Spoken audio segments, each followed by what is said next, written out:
हरे कृष्णा भक्तजनों, आप सभी का हमारे YouTube चैनल में बहुत बहुत स्वागत है। वामन एकादशी, परिवर्तनी एकादशी या डोल ग्यारस या जल जूलनी एकादशी की आप सभी को बहुत बहुत शुभकामनाएं। आज हम वामन एकादशी की कथा का श्रवण करेंगे, तो आप सभी से निवेदन है कि आप कथा के अंत तक बने रहिएगा। और अगर आपने अभी तक हमारे चैनल को सब्सक्राइब नहीं किया है तो इसे सब्सक्राइब कर लीजिए। तो आइए अब हम वामन एकादशी की कथा का श्रवण करते हैं। एक समय की बात है जब युधिष्ठिर महाराज अपने राजभवन में भगवान श्री कृष्ण से विविध एकादशी के विषय में श्रवण कर रहे थे। उस समय उन्होंने भगवान श्री कृष्ण से पूछा, हे केशव, भाद्रपद के शुक्ल पक्ष में कौन सी एकादशी होती है? इस एकादशी पर भगवान नारायण के कौन से स्वरूप की पूजा अर्चना करनी चाहिए और इससे हम जैसे मनुष्यों को क्या लाभ प्राप्त होगा?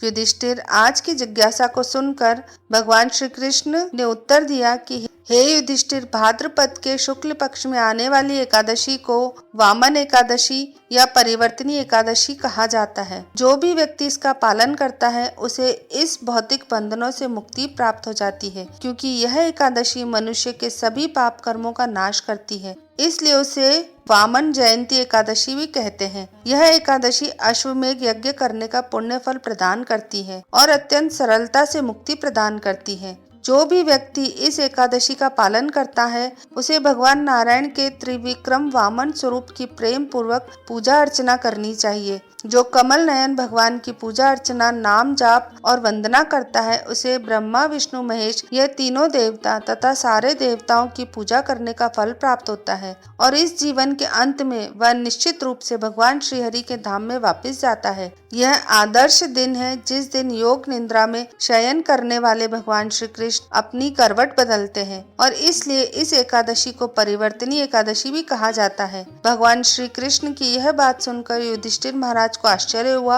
और उन्होंने पूछा, हे जनार्दन, कृपया आप मेरे इस प्रश्न का उत्तर दें कि किस प्रकार श्री हरि योग निद्रा में शयन करते हैं और अपनी करवट बदलते हैं। जब भगवान शयन करते हैं तो अन्य जिलों का क्या होता है और उन्हें क्या करना चाहिए? आप मुझे कृपया यह भी बताएं कि किस प्रकार भगवान नारायण असुर राज बलि महाराज को बांधकर पाताल लोक भेज दिया और किस प्रकार इस एकादशी को वामन एकादशी कहा जाता है। आज के प्रश्नों को सुनकर सर्व आकर्षक भगवान श्री कृष्ण ने उत्तर दिया कि हे निष्पाप युधिष्ठिर, अब मैं आपको एक ऐतिहासिक कथा का वर्णन सुनाता हूँ। जो भी व्यक्ति इस कथा का श्रद्धा पूर्वक श्रवण करता है उसके सभी जन्मों के पाप कर्म का नाश हो जाता है। त्रेता युग के समय की बात है जब इस पृथ्वी पर बलि नाम का राजा राज्य करता था। असुर कुल में उत्पन्न होने के बावजूद भी वह मेरा भक्त था। उसने मुझे प्रसन्न करने के लिए अनेक प्रकार के यज्ञ और पूजा वंदना की थी। वह ब्राह्मणों का सम्मान करता था, लेकिन इंद्र के साथ उसकी शत्रुता थी।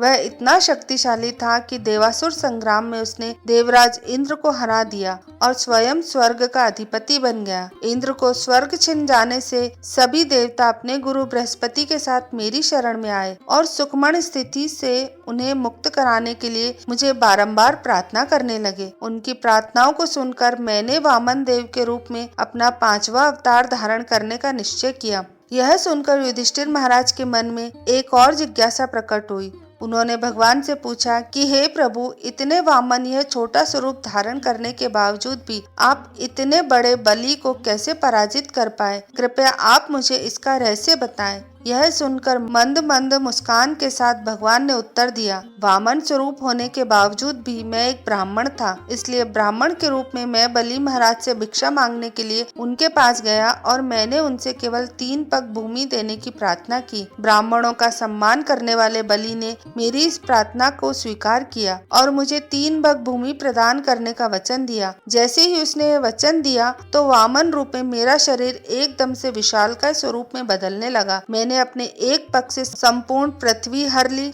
और सिर के माध्यम से सत्यलोक को नाप लिया। इस प्रकार मैंने संपूर्ण भौतिक जगत, सूर्य और चंद्र को अपने अपहृत कर लिया। जब देवी देवताओं में मेरा विशाल का स्वरूप देखा तो वह मेरा गुणगान करने लगे और मैंने पूछा कि अब मैं तीसरा पग कहाँ रखूं? तो उस अत्यंत विनम्र और उदार बलि महाराज ने तीसरा पग रखने के लिए मुझे अपना सिर अर्पण किया। मैंने अपना तीसरा पैर उसके सिर पर रखा और उसे पाताल लोक भेज दिया। उसकी विनम्रता और भक्ति से मैं अत्यंत प्रसन्न हुआ था और इसलिए मैंने उसे वचन दिया कि मैं हमेशा उसके साथ उसके भवन में निवास करूंगा। और उसी दिन महाराज विरोचन के पुत्र और मेरे प्रिय भक्त प्रहलाद के पवित्र बलि महाराज ने अपने भवन में मेरे विग्रह की स्थापना की थी। इस प्रकार इस एकादशी को वामन एकादशी के नाम से जाना जाता है। राजन, कार्तिक मास के शुक्ल पक्ष में आने वाली हरिबोधिनी एकादशी, जिसे उत्थान एकादशी भी कहते हैं, उस दिन तक मैं क्षीर सागर में योग निद्रा में शयन करता हूँ।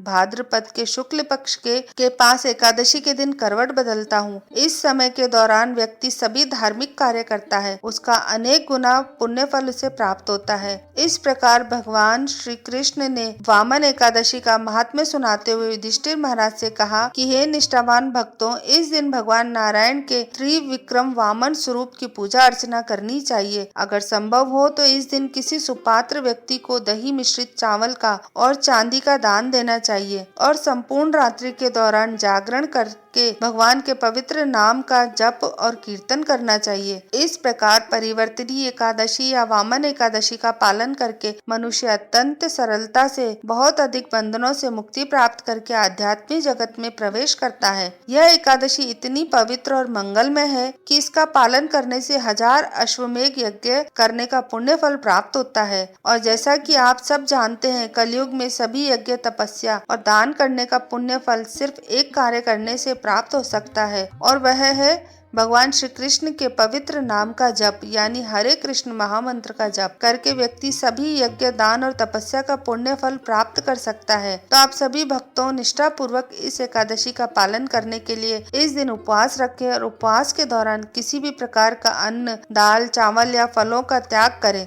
दूध, फल या आवश्यकता होने पर एकादशी प्रसाद ग्रहण करें। ज्यादा से ज्यादा मात्रा में इस दिन हरे कृष्ण महामंत्र, यानी हरे कृष्ण कृष्ण कृष्ण हरे हरे, हरे राम राम राम हरे हरे, इस महामंत्र का जाप करें, क्योंकि वर्तमान समय में हमारे लिए यही एकमात्र आसान उपाय है जिसके द्वारा हम अन्य सभी यज्ञ, दान और तपस्या का फल प्राप्त कर सकते हैं। प्रयास करें कि एकादशी के दिन प्रातः ब्रह्म मुहूर्त में उठें और तुलसी देवी को जल अर्पण करें, उनकी 4 बार प्रदक्षिणा करें और उनके सम्मुख बैठकर हरे कृष्ण महामंत्र का जप करें। तो भक्तजनों, ये थी वामन एकादशी की हमारी आज की कथा। आपको ये हमारी कथा कैसी लगी हमें नीचे कमेंट करके जरूर बताइएगा। इस वीडियो को ज्यादा से ज्यादा अपने परिवार और मित्रों के साथ शेयर करिएगा ताकि उन्हें भी कथा सुनने का पुण्य लाभ प्राप्त हो सके। वीडियो अच्छा लगे तो इसे लाइक करिएगा और हमारे चैनल को सब्सक्राइब जरूर करिएगा। धन्यवाद।